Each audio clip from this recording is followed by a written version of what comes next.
Welcome, Spartans, to Mission Debrief. We've played every mission of the mainline Halo video games, and now we're playing every mission from the rest of the games of the franchise in chronological order.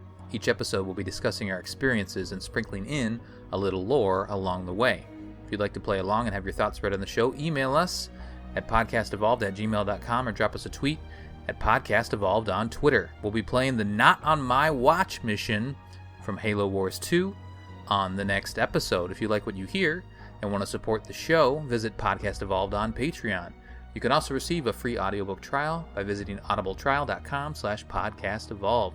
This episode, we're debriefing the Gatecrashers mission from the Operation SPEARBREAKER DLC in Halo Wars 2. I'm your host, Colin Perkins, alongside David Arnold. Hello, everybody. And Krista Brown. Did you know DLC stands for Digital Love and Caressing? Oh my god. Yeah. Doing large crashes. Doing lots of crack. Dual loathing cars. No. Dual loaded cocks. This is going terrible. There you go. You guys are way better at this than me. I'm struggling with a D word right now, and my name starts with one. David likes cock. I was waiting for it. I was like, I can say this. No. Last mission was The Last Stand. While Professor Anders scrambled to disable the Halo's weapon systems, Red Team defended the control room from one final Banished onslaught. Atriox threw everything he had at Captain Cutter and the Spirit of Fire Marines, but he eventually ran out of time. Professor Anders was able to install the communications device, eject the Banished from the ring, and enter slipspace to get help. Atriox was left stranded on the surface of Installation 00, while Isabel and the Spirit of Fire kept watch from above. Now, in Gatecrashers, a month has passed with no word back from Earth. During that time, the Banished have been making moves, but it's unclear exactly what they've been up to. Boomerang Company, an elite force of ODSTs, are deployed to the Ark's surface to investigate a location that's being shrouded by a cloaking device. The date of the game is May 1st, 2559. Ooh, here we go, DLC time, guys. Did they announce DLC? Yes. Like, it was like, you're gonna get DLC no matter what, and it's coming. I think they did, didn't they? Yeah, I think they did. I think they talked about... I think there was a preview for, like, Awakening the Nightmare and stuff initially. Well, I'm remembering there was a season pass. Oh, yeah, okay, yeah. And they talked about Awakening the Nightmare and stuff like that. Well, in the season pass, it only included Gatecrashers. It didn't include Awakening the Nightmare. I think it had all of the, But it had all the leaders. Most of the leaders, yeah. Yeah. Awakening the Nightmare was separate, though. Separate purchases, from what I remember.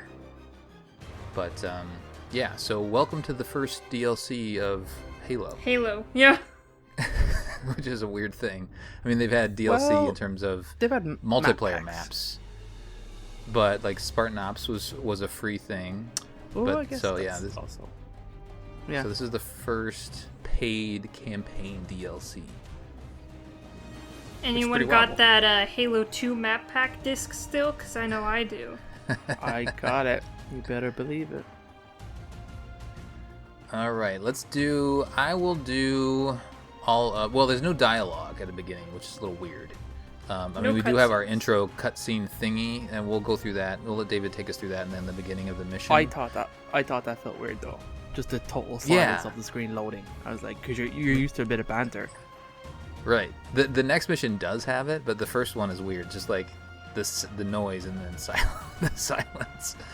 So let me just walk you through that stuff. Krista, we're just going to talk about the new units because there's pretty much everything at your disposal in this, as well as a bunch of new leader powers. So we'll talk about that stuff.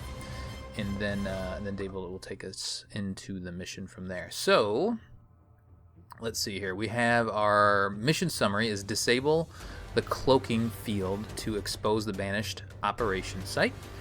Then scouting report is Vaughn's ODST troops are armed with EMP ordnance to neutralize sentinels. Those things are pretty badass. Did you guys use them at all? Those EMP, like the Y ability? I did. I used it as many times as I could. They came in pretty handy. Yeah, the delay on it's a bit much though sometimes. What do you mean? Like you press Y to use it, delay, and then by the time it launches, like sometimes you gotta hit it super early. You kind of have to, which is kind of good because you kind of have to, a bit more tactical when you think about when you're using it, and not just try and spam it. But it was cool. I liked it. It was really handy. Yeah, that makes sense to me. Yeah, it was like, okay, come on. I thought I hit the EMP. Where's the EMP? Yeah. I kind of wish it was I kind of wish it was like something on the unit rather than something that came from the Spirit of Fire, because then that's more like a leader power thing. I kind of wish like they a had sticky like grenade or something grenades like or a device or something, you know. that. That's a good point. Would make the unit a bit more unique. But anyhow, agreed.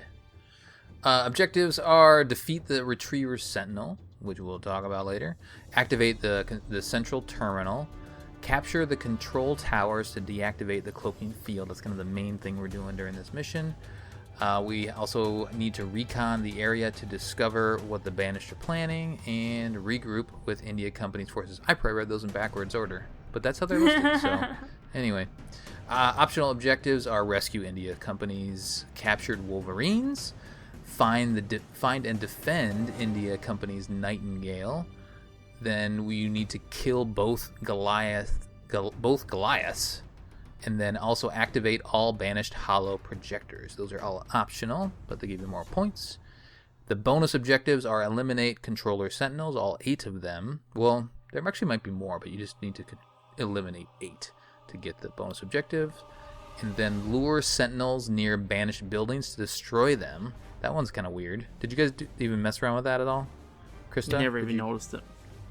Yeah, I ended up getting all the objectives because I make that my mission each mission, but that was a little weird.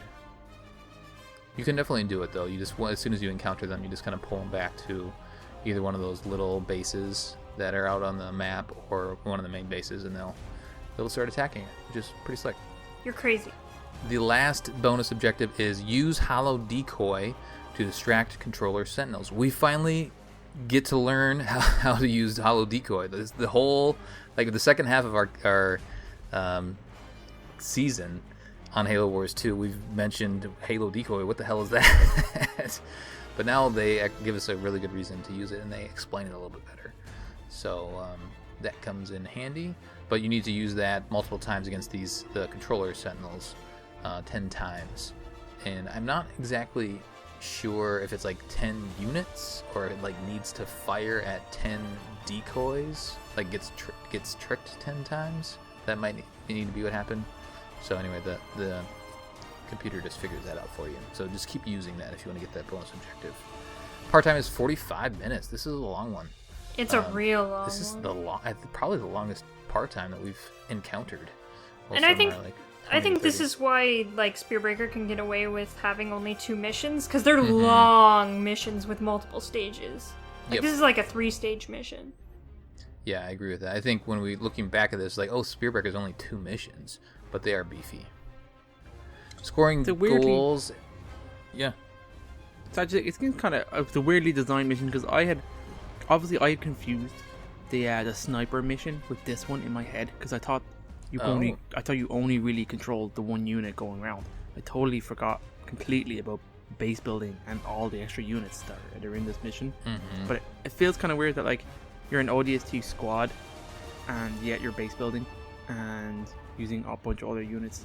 I think maybe it would have been cooler if they kind of scaled it down and you were just the squad doing things, doing cool stuffs.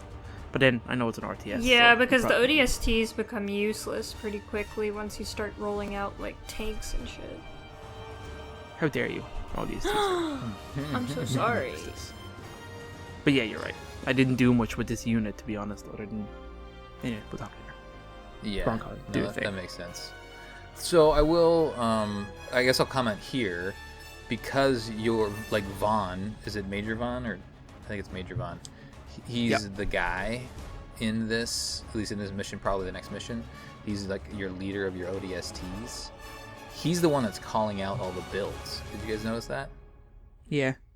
Oh, is he? Yeah, so whenever you build a supply pad or a garage or anything like that, he's the one that chimes in and says, supply pad, built, whatever. Do you guys remember who did it on the original campaign? No. You know, there's always that voice in the background that's saying, you know, the garage is built, here we go. The narrator. So it's actually Cutter. Is it? Yeah. Oh. Isn't that weird? That is weird. I mean, it makes total sense. I've never even bothered, like, I can't even remember how the voice sounds at all. I think I've just tuned it out. Right, yeah, it's like this voice from behind, but it's Cutter, and his image pops up there and everything. So, but it's something that you easily just kind of blank on as you're going through.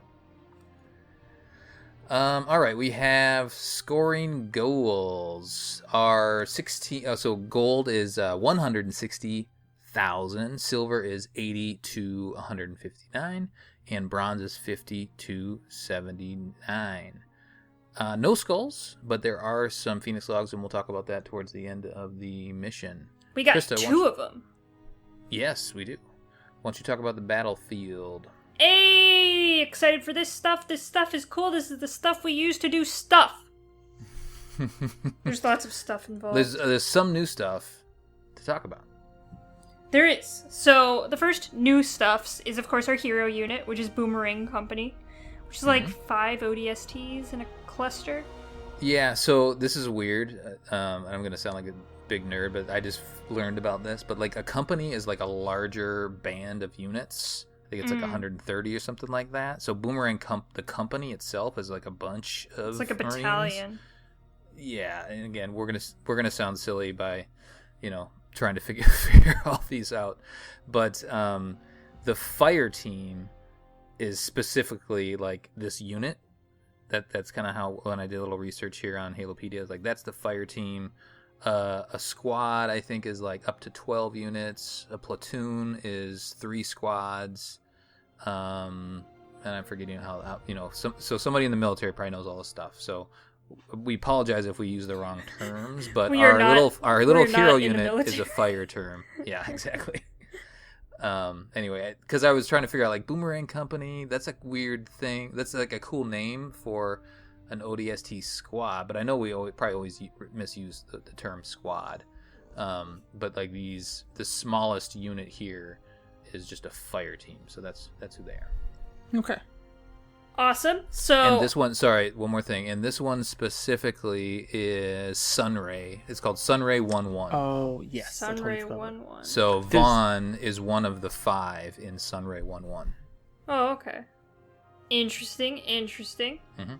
So the next new thing that we get unit-wise is the Mantis, which can be accessed through the garage. So you can upgrade to include energy shielding, increases missiles, replaces chain gun with gauze repeater, and you can get a target designator on the Mantis. And this was kind of one of the selling points of this DLC, was the ability to have a Mantis. So there's a lot of Mantis, like, specific things that are in this. Okay, so to the Spirit of Fire abilities, which are very different. I opened it up and I'm like, God, Jesus Christ, what? Everything's different. And they don't even explain it. No, they don't say anything. They just expect you to know what you're doing. Which we don't. So, we get Restoration Drones 1, 2, and 3. Okay. That's normal. We got it. Scatter Bomb has replaced the missile barrage. Archer missiles. Archer missiles, yeah. So we got 1 and 2. It's essentially the same thing. It is, except it's instead of like in a line, it's like an AoE effect, area of effect. I think it's from Halo Wars 1. I think Forge had it. Okay. We have Bunker Drop 1 and 2, which drops like a garrisonable structure, and it costs population.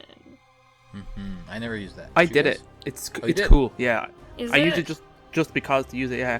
It's like a little circular bunker. It's really cool. Like the animation of it dropping down is really cool, and it's like obviously it's a cool bunker that you can kind of just jump in straight away. I did it on one of the base takeovers, and I just dropped a bunch of ODSTs in there, and they like survived when like all my other units got wiped out. It was like awesome. They just stayed in that little bunker shooting dudes while I brought in reinforcements.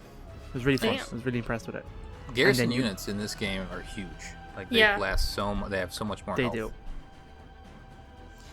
Alright, the next thing is remote sensors, which increases line of sight for buildings and capture points. This is a passive Boring. ability. Super boring. Let's get to what we really want. ODST drop, of course we have the ODST drop. Why wouldn't we? So we have that. We have Pelican Transport 1 and 2, which picks up your units and moves them around like in Halo 1. Or Boring. Halo Wars I 1. totally forgot Boring. about this one. Yeah. I don't know what the upgrade is for that. I should look that up, but that's a weird. who cares? What do you upgrade in the Faster, transport? or maybe it can take more units or something. Yeah, more units. Mech Overcharge 1 and 2 makes mantises temporarily invulnerable and faster, and I didn't use mantis. I used a couple mantises, but not enough to use this ability. That sounds overpowered as shit. What the fuck? Yeah, it really does. Speaking of overpowered as shit, the next one is my personal favorite of the new ones. Grizzly Battalion 1. Drops 3 Grizzly tanks, costs 2,720 supplies, 450 power, and is 30 units, and it is 100% worth it. Hot damn. It's so It's good. glorious too. The animation is just like 3 uber pelicans with guns everywhere, like more guns than I've ever seen a pelican have for no reason. And it's just like there's 2 in the front, there's 2 in the sides. It's like there's 2 in the rear base. There's just guns coming out everywhere, and they dropped these 2 grizzlies. And I did it first like in an emergency, like my base was getting attacked by like a big ass fucking force. I was getting my ass kicked. I had my army on the other side of the map. I was like, fuck, what am I gonna do? Click. What do you think I'm gonna do, Krista? I'm gonna drop me some grizzlies right in the middle of this, and it was Hell awesome. yeah. It was glorious. It was so good. I feel so left out. I didn't do it, and I should've. didn't even know it was a thing. It was Oh, like man. hidden at the top of the wheel, Yeah. and I didn't even I didn't look at it. So I gotta go back and do this thing. It sounds amazing. I did it twice. It's so good. It's beautiful. Alright, so we have some banished units that are new. We have deployable mines, which we kind of saw in the sniper mission in the base game. We have the skitters, which are scout units that can attach to other units as a turret, and they're adorable little crabs, and I love them. They're so annoying though. They're so cute. So many of them. We have Goliaths, which are like just giant super hunters, and they like walk around on all fours, and they're really terrifying. So that's fun. And then we have some sentinels in this mission. We have the controller sentinel, which is kind of the main sentinel for this mission. You have to fight like 5 of them. 8. Well, yeah, it's for each point Each you have to point. capture. Yeah. Yeah. So they have front shields. You have to hit it from the back. Kind of similar mechanics to the Enforcer from Halo 2. And they The front shield is pretty tough. Yeah, there's like- no way you're gonna kill it by just doing Yeah, the you front have to shield. like move your forces around it. So Yeah, that you it gotta, turns like- its back. You gotta I- sacrifice some dudes. Yeah, I dispersed my units around it almost like a circle, so like no matter what, we were hitting it. But yeah, you do have to sacrifice some units. The next one is the Retriever Sentinel, which is like the boss for this mission. He comes out at the very end and he wrecks your shit. If you don't remember, the Retriever Sentinel was that big Sentinel boy that was running around the map in the second to last mission of the main game. The Halo. The Halo. Yeah, he's the big boy. The biggest boy. And then we have the Aggressor Sentinels. These are the ones we kind of see in all Halo games. They're just kind of the normal ones. And they kind of come here and there to help support the other 2 main Sentinels. And that is the new stuff! Wow! Very nice. I- Yeah, there might be like the aggressors. They're like there's different sizes of them. Yeah, at there's least in like a this map. medium-sized one, isn't there? Yeah, so I don't know if it's a Yeah. different like class of sentinel, or if they for some reason they're just different. They look different. So anyway, There are quite a few Sentinels to deal with, and I was trying to figure out on this mission, like, why are the Sentinels like pissed off at the Banished, but the Banished are using Forerunner technology? Like, that was a little bit of confusing to start with, and then it seemed to make sense towards the end of the mission. I mean, we'll get there, but we have this third faction to deal with once again. It might be just a holdover from Enduring Conviction glassing part of the arc. It could be. They're still allied against them aggressively because of it. Just don't fuck with me. Just nobody fuck with anything on this on the arc. We're gonna come for you. That could be it. All right. Why don't you start us off with the mission, David? So take us from our like, it's not a cutscene, but it's a gameplay cutscene. But I don't know. It uses some interesting. There's a weird little. Yeah, there's a weird little intro here that I think is from gameplay, but it's essentially an ODST drop. It's pretty cool. I kind of like it. It starts off with kind of like a drone kind of reconning an area on the arc, on like the North Spire, it says, and an area that's shielded and they can't see it and don't understand what's going on. Why is this cloaked? So like, obviously this is bad. We're sending in some ODSTs to check this out and shut down the grid or shut down the cloak so we can see what the Banished are doing inside it. That's pretty much the setup of the mission. So you ODST drop in, your unit assembles, and you kind of just make your way. There's lots of dialogue actually between Vaughn and Quinn. I think there's the other, I can't remember at the top of my head, and the rest of the team. But like, these two members are just quipping back and forth for most of the mission, which is good. They keep it a bit of dialogue. Yeah. Kind of wish there was more. They kind of fleshed this team out a bit more, but again, it seems like it's detached from everything else. You know, like there was no Cutter or Isabel or anything in here. It was just okay. This is just an ODST mission. You guys go out and do this. I thought that was jarring too, but because you're talking to the Spirit of Fire, but not any named character on it, and that probably makes sense when you think about like. That's a base of operations for like a military campaign that is probably fighting battles all over the arc. So like Cutter's not going to be overseeing them all. I think that kind of makes sense from that like logically when you kind of think about it. But I agree that like it feels so cut off because of that, because we don't have the links to the cartoon. Maybe you think maybe Isabel should be involved in here somewhere. The AI could do a bit of everything. But anyway, that's just us griping. So you get your hero squad, your ODSTs, and you have like a narrow kind of walkway as the mission just kind of directs you. You can see already that you have a big ass map, and there's lots more to be revealed. Control points around it, all that's kind of available, and some colors, some nice colors are on this map that mean you're going to get fucked up. So you kind of start walking up a little bit, and there's a bit of dialogue around. You see a new sentinel kind of flying overhead. And it goes down and it immediately attacks some Banished forces and just wipes them out. And your squad is like, oh, we're not dealing with that. Keep running. So you kind of run up a little bit forward again, and Vaughn kind of says, we can accept the same kind of hospitality. Let's keep the Banished handle it for now. And you kind of move yourself forward, and you find some Hellbringers running after two squads, and they pretty much get caught between you and them, and they just get roasted. And the Hellbringers join your team, and they're called India Company. So we've heard of these before. They're spread out. India was originally in Halo Wars. It was one of the companies, and in a similar style mission where you had to go and rescue units from India Company, with ODST actually. In fact, that was flood missions, I believe. It was, yeah. Fucking India Company again, huh? Can't get it right. Always need to be rescued.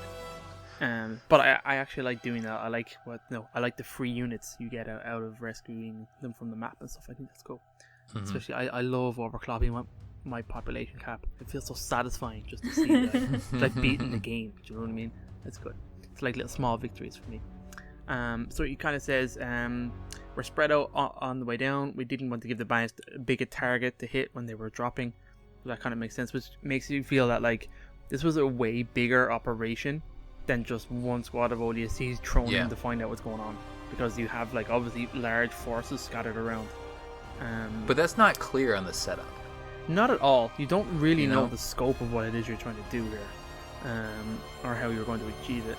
But anyway, the Hellbringers join you. You kind of move your way around up the map again. There's only one way to go, and then you meet some Marines who are garrisoned, and they're being attacked by the new controller type Sentinel. And this guy's cool looking. He's got a big shield on the front of him. He kind of looks like the Sentinel from Halo 2 that picks up vehicles and crushes you. I'm forgetting its name. Enforcer, there we go. Kind of looks like that with the double kind of like sided shield in front of its face in a circle. It's a really cool design, to be honest. I really like it. And pretty much you get a little tutorial here about the fact that your ODSTs are equipped with an EMP, which is like an ordnance that drops down from the Spirit of Fire, and it just stuns enemy units. Well, it knocks down shield or health too, from what I remember. It does. I think it does a chunk of damage and kind of stuns them. So you pretty much do that, and it teaches you to kind of move behind your units behind the shield and just shoot it in its ass. That's pretty much what you do. And as you're doing that, some Wolverines rock up from India Company, and they start helping you. And then they pretty much join you then again. And Wolverines are pretty good in this mission. They come in pretty handy. They can, because obviously there's a lot of Sentinels and a lot of a couple of aerial units too. So with your new forces, you now move your way forward, and you find a little kind of a controller that you use, like a toggle, a switch. So you switch that on, and you get a little hologram, and it's I don't know exactly who it is. It just says Warlord, doesn't it? Yeah. There's a brute warlord just kind of mounting off about that he's noticed that there's humans in the area. They must be trying to breach our cloaking fields. I have the dialogue here. Let me just read it for you. It says, go for it. So it's like it's interrupted into his conversation. So it's it just starts. We'll answer to Atriox. Next, Colony has new orders for us. Our engineers have activated the cloaking field over our operation site using the nearby control towers. Our orders are to hold fast and stop the controller sentinels from taking back the control tower. So that's why the sentinels are pissed off, is because the engineers are overriding stuff for them. The cloaking field must remain activated to keep our operation hidden from the humans. We have reports of possible human activity nearby. They must not breach the cloaking fields. Failure will not be tolerated. So he drops at the very beginning. He says Atriox, but then he also says Colony. What the hell is Colony? We don't know, but we'll find out eventually. He's super cool. We'll save that for next episode. Yeah. So then you get like a little cutscene where a controller comes in and starts attacking the hologram, which kind of lets you kind of move your forces behind and take it down pretty easily. And then that kind of introduces you to the mechanic of distracting the sentinels using holograms. So you obviously have the hologram leader power that I never used properly at all. Right. Well, they actually explain it here. Oh, you didn't? You don't use it properly on this mission? Is that what you mean? Or you hadn't before? I just suck at it. Oh, okay. I hadn't before, and even like it was only when I was watching recap videos and I realized, okay, you place the area marker over your units, it decoys those units, and then you move your decoys away. Never copped that. Didn't know what the hell I was doing. I thought it would deploy a decoy in that area as opposed to choose. I don't know, I'm an idiot. I assumed the same thing originally too, so it didn't. It's not well explained. Yeah, I didn't really know what it was doing. So I just pretty much brute forced a lot of these sentinels by sacrificing units to distract them instead of using the decoy for, I think, the one function it was designed for, which is this mission.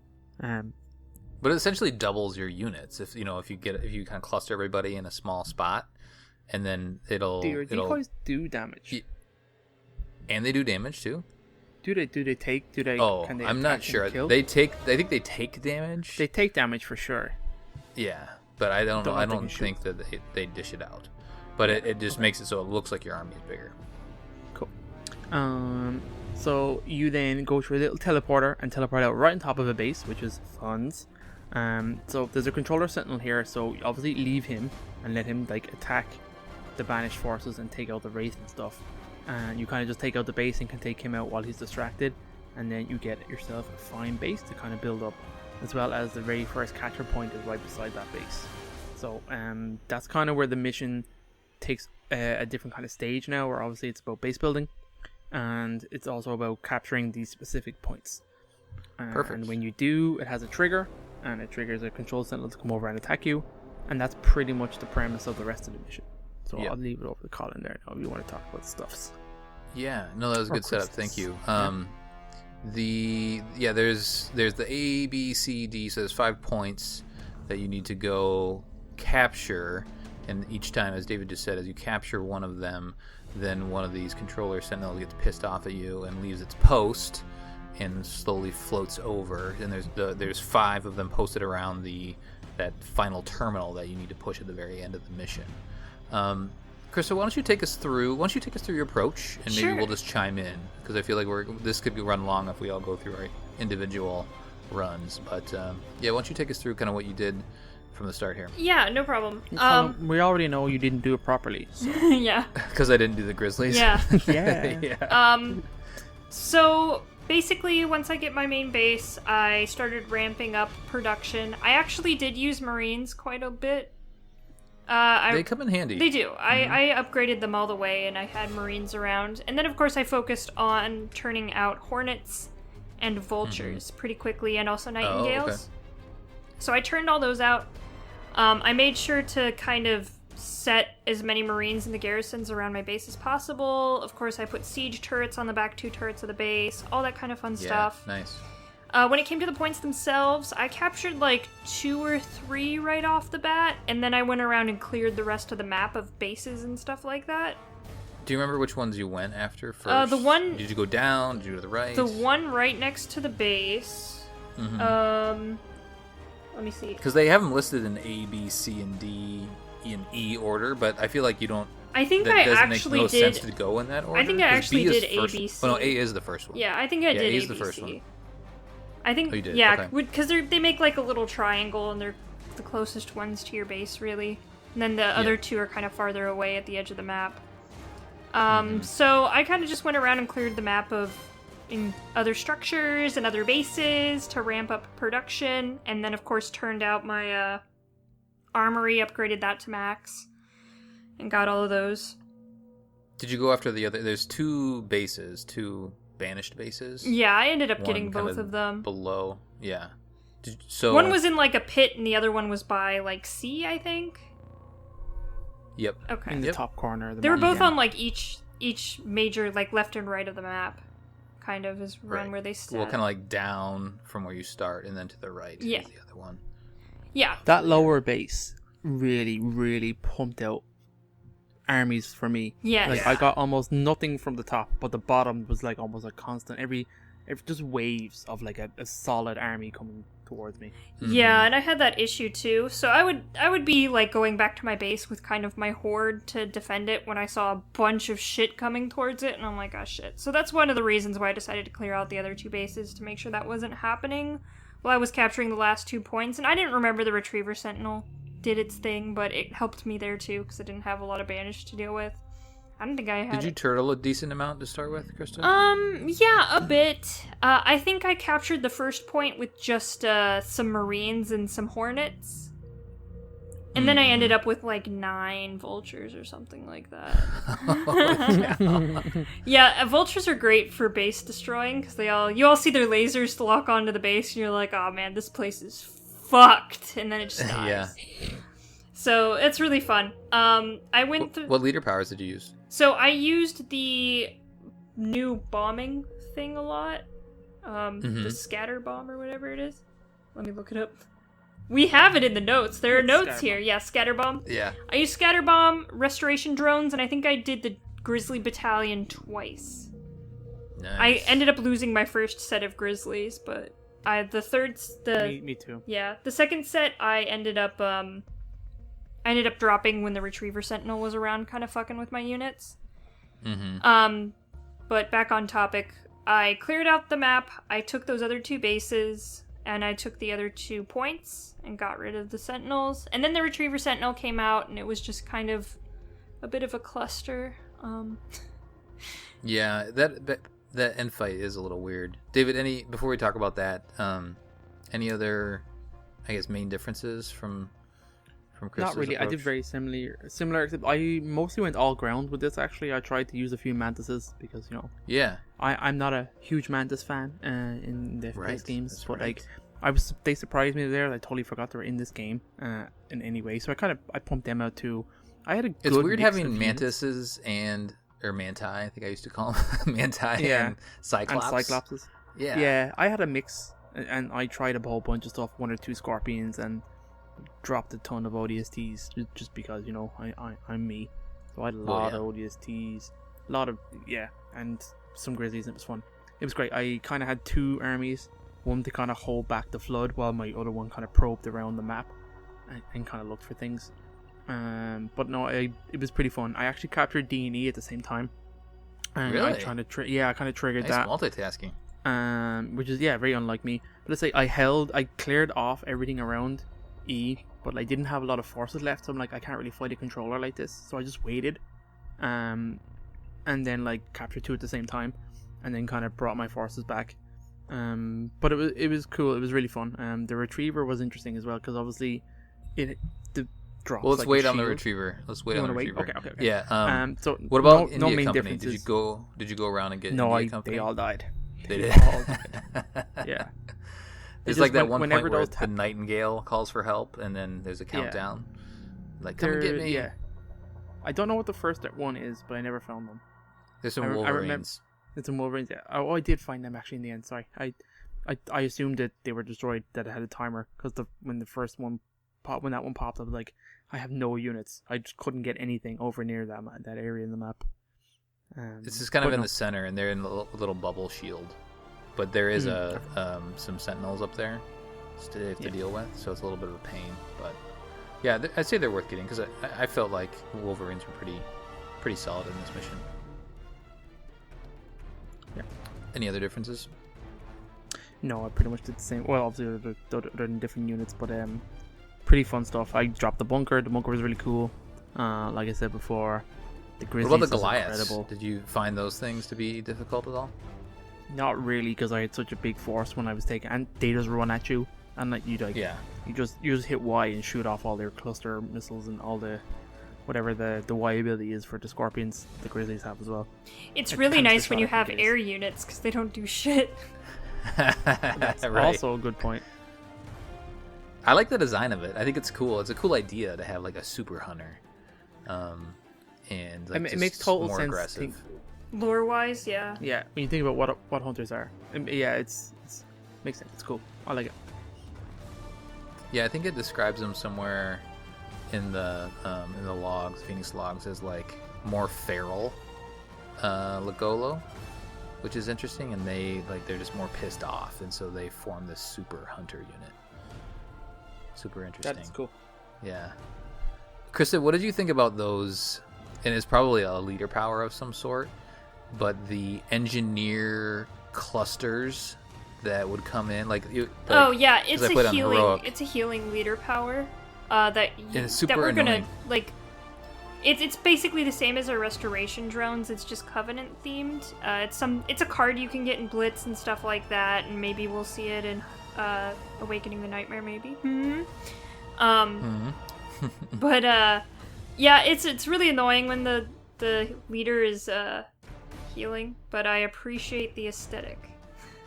Well, so like I would have an army come at one of my bases, a decent sized army, and then they would have like these engineers, like 10 engineers on top of them, just all healing everybody.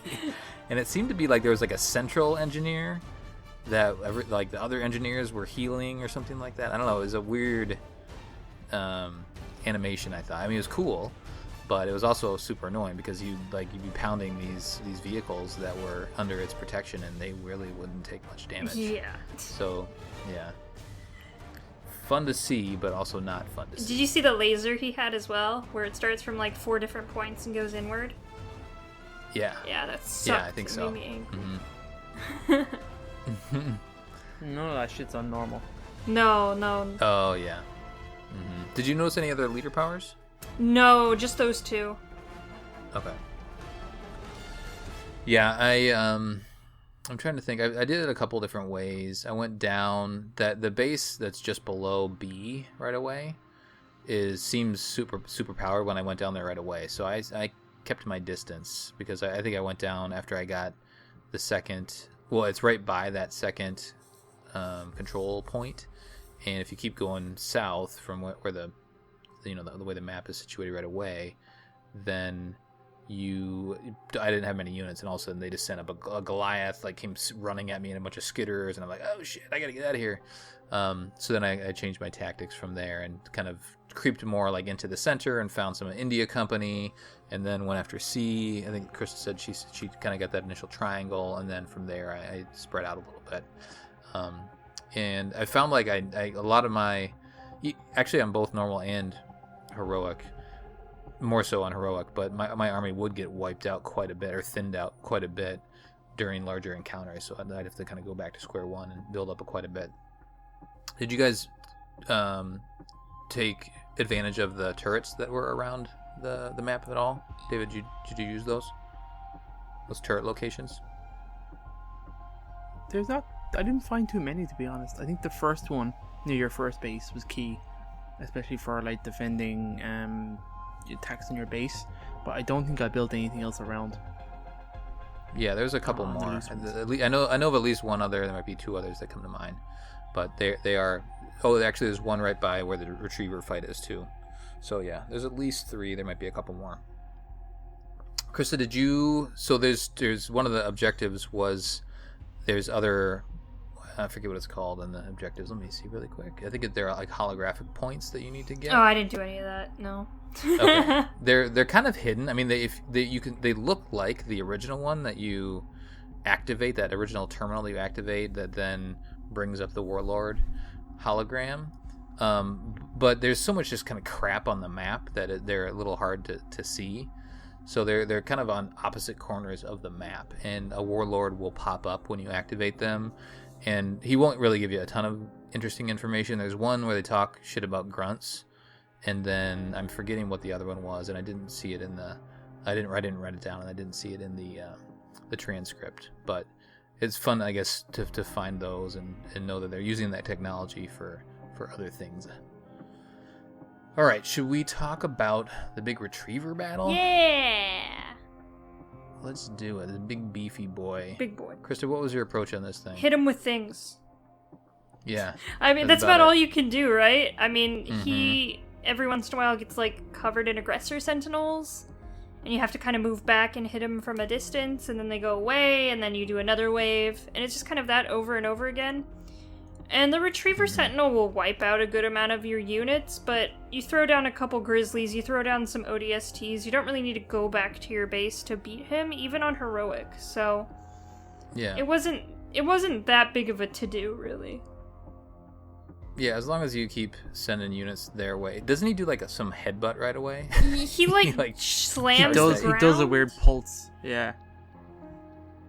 Yeah, he gets all angry, kind of rears back and then slams you and then keeps shooting you, and then once it reaches a certain point, like you take its shields down and then you take some of its health, and then it has that swarm that pops up. Yeah, it's super annoying. And then like the initial swarm, I forget if it's 2 or 3 times that it happens, maybe more. I think it's 3, but the initial swarm just kind of stays around him and it heals his shields back up, which is cool. But then later on it will start to move towards you, and the swarm, if you're in the swarm's radius, the swarm will just wipe out anything that's underneath it, kind of what we saw in those earlier missions from Halo Wars, the main campaign. Yeah. So you kind of have to back away slowly and run away, and then it has these little aggressor, it says, take out these aggressor sentinels so that you take down the swarm shield. So, just keep your army near the swarm, but not in the swarm, and your army should target those aggressors, and then when they go down, then you can go back and take out the big boy. David, do you have any, I guess, just thoughts and feelings about this little boss battle that they throw at you at the end? No, other than the fact that I shouldn't have brought Cyclopses that can't shoot up to that battle, and they just stand there like lemons. Like lemons. Other than that, no. Just stand there like a lemon. It was cool. I actually lost a ton of guys in the first shield wave because I wasn't paying attention. And I was like, oh crap, I actually have to control my units here and move them back and move them forward. thought that was kind of cool. Introduce a kind of boss fight style mechanic. I like that they did that. It was cool. It was a fine little battle, and wasn't too difficult. Didn't last too long, but no, it was grand.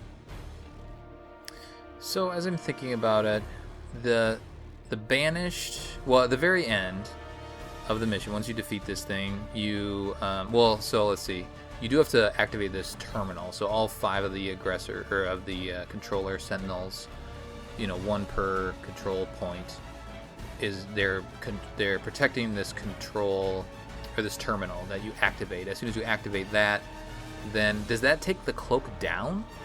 Does that make sense? Or does it just give you access to this area potentially? Anyway, I'm not you sure. you push the button and then the aggressor comes out, gets all pissed off, and then you defeat it, and then the mission ends, and it says that the Banished are trying to access a ship, which is cool because that makes sense, right? That's one of the things that we talked about at the very end of Halo Wars. Like, well, what are the Banished going to do? What's Atriox going to do? They're on the Ark. They got no way off the Ark. They got to find a way to get off. So yeah, it makes sense that they would be going after some sort of a way off with this ship. So I thought that was cool, and that's what was being cloaked.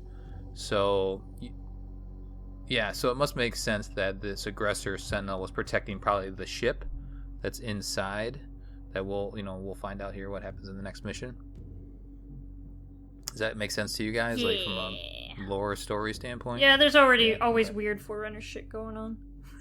Yeah. Yeah. In general, Forerunners just don't like you messing with. Don't touch their buttons. They don't like that. Oh, I'll touch some Doesn't feel buttons. good. All right.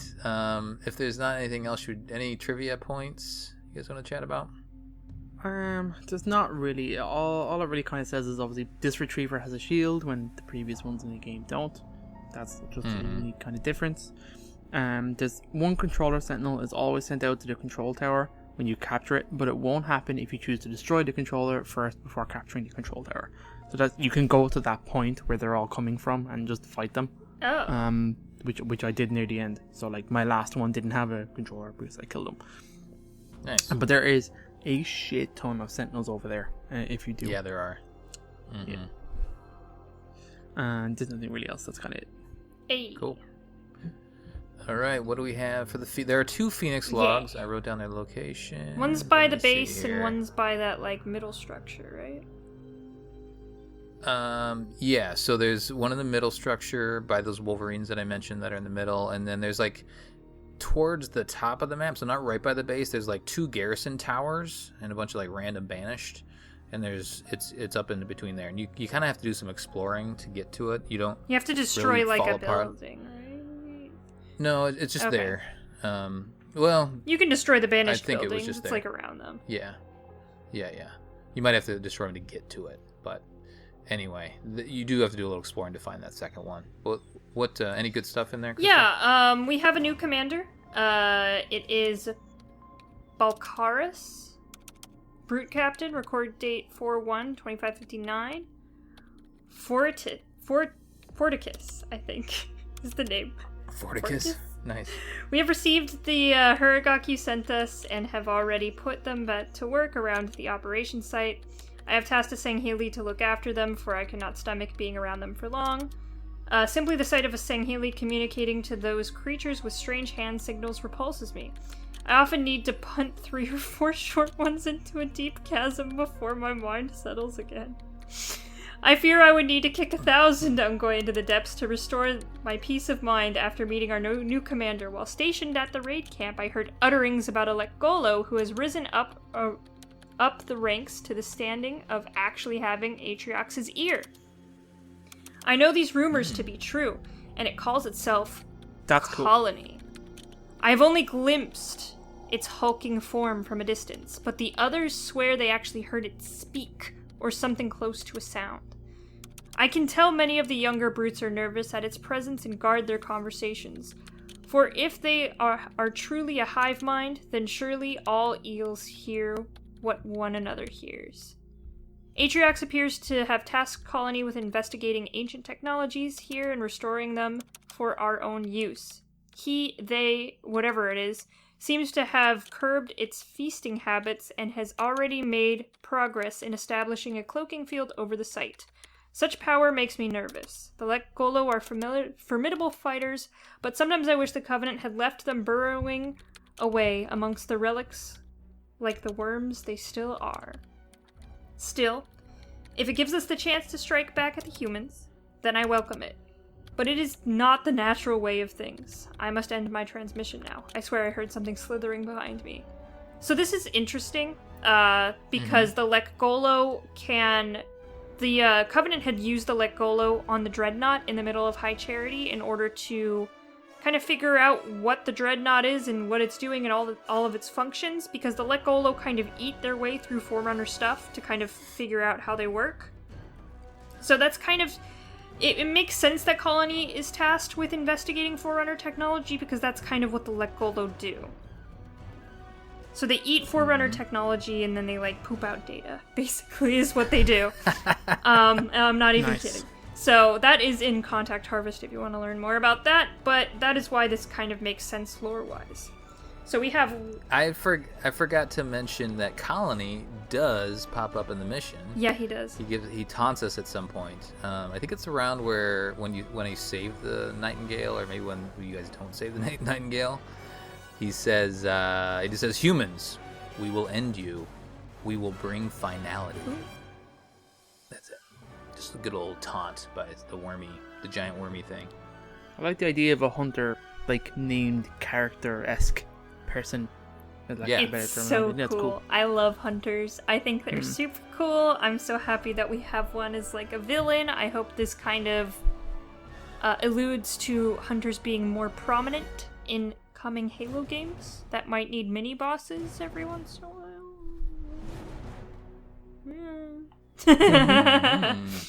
Alright, let me get through this other one.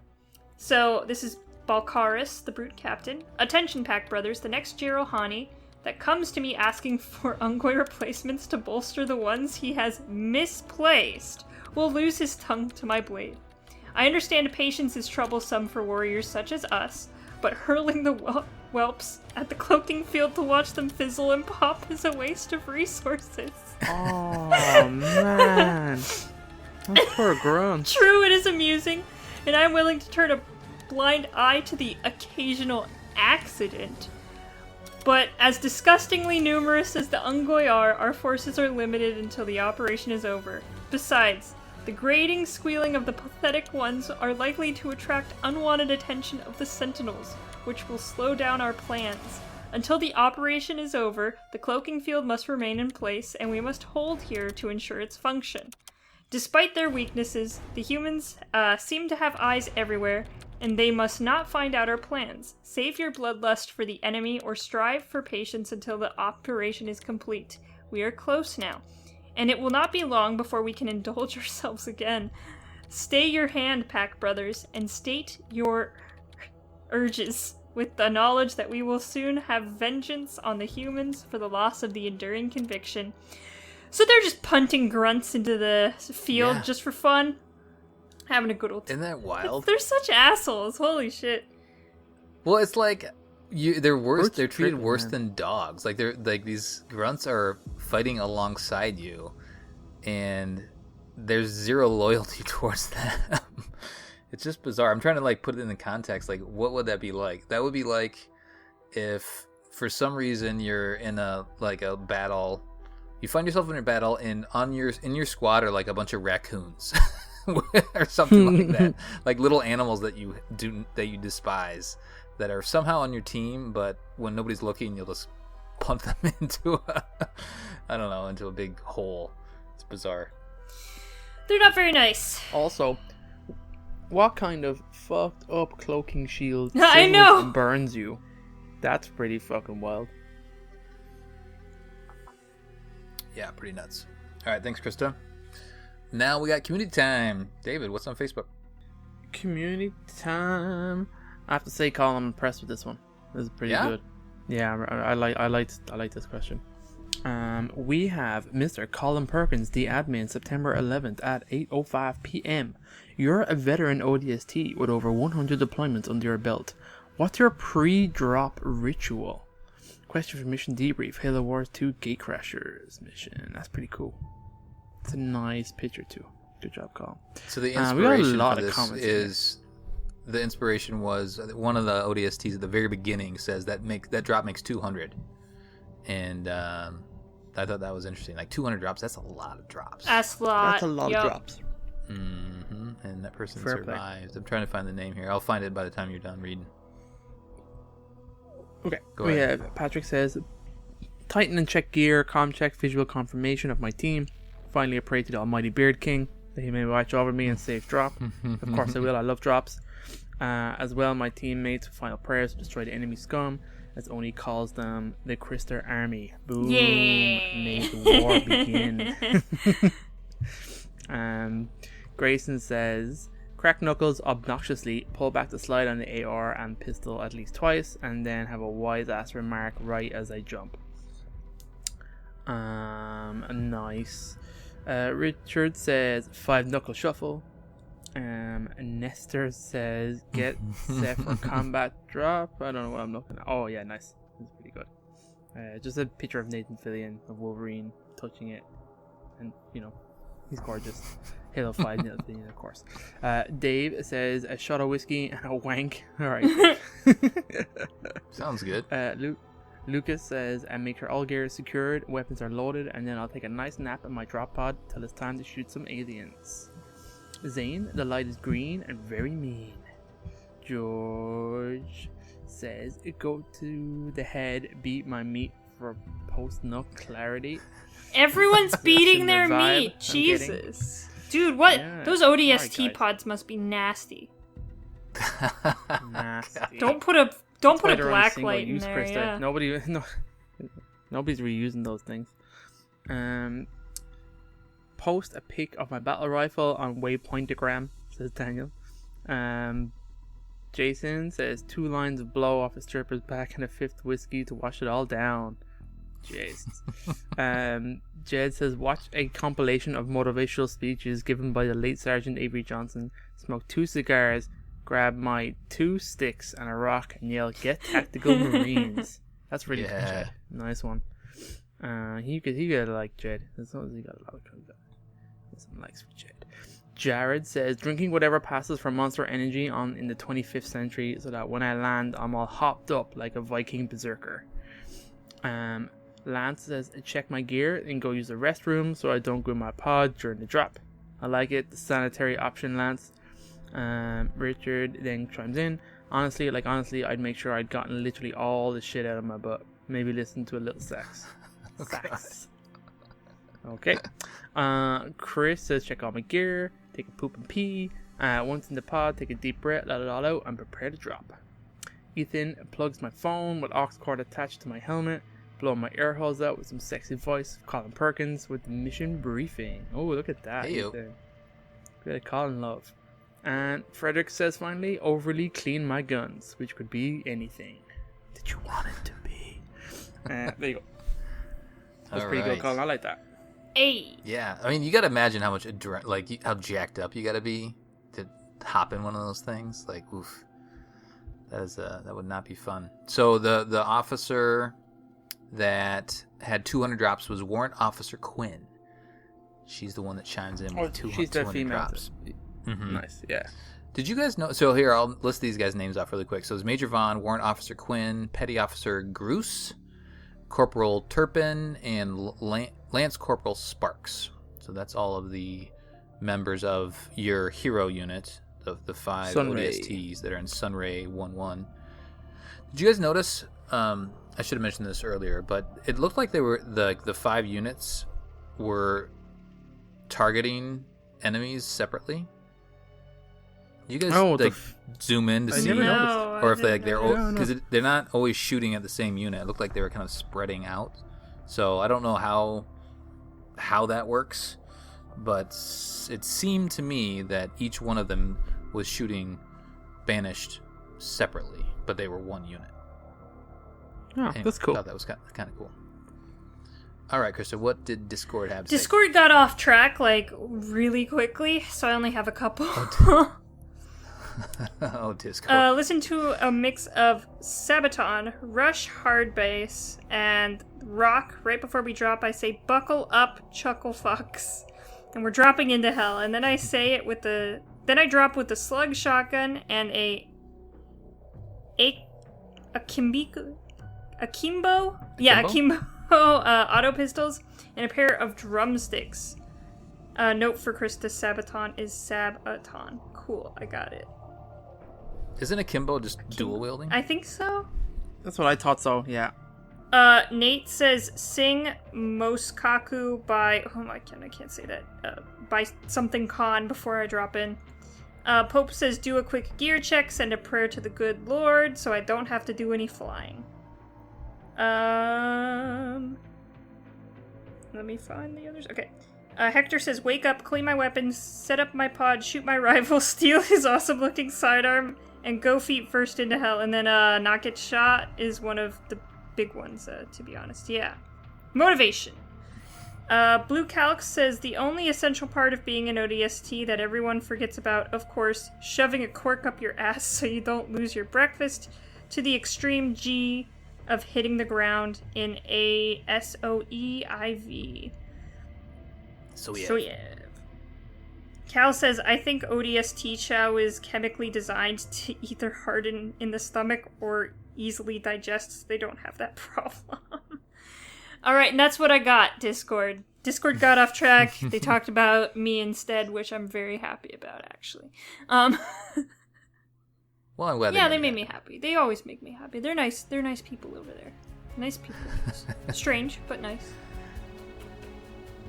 Thanks, everybody, for participating as always. And that will do it for our debriefing of the Gatecrashers mission from Halo Wars 2. On the next episode, we'll be playing the second mission from Operation Spearbreaker, Not on My Watch. Send us your thoughts, podcastevolved@gmail.com, or drop us a tweet at podcastevolved on Twitter.